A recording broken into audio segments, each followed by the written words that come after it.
যেই সমস্ত আলেমদেরকে নিয়ে কিছু মানুষ কটূক্তি করে, ওয়া ইন্নাল আলিমা লা ইস্তাগফিরু লাহু মান ফিস সামাওয়াতি ওয়াল আরদ ওয়াল হিতানু ফি জাওফিল মা।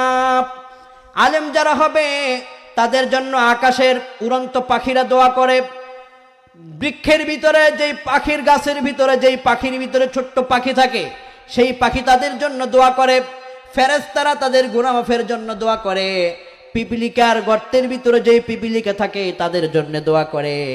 এক কথায় যারা আলেম হবে তাদের জন্য গুনাহ মাফের দোয়া যার কাছে করা হয় তিনি কে?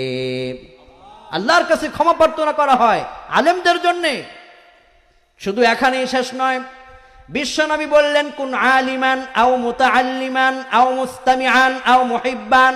তুমি আলেম হও, পারো নাই, তাহলে তুমি আলেমের কথাগুলো শোনো, আলেমকে অনুসরণ করো, তার কথাগুলো শ্রবণ করো।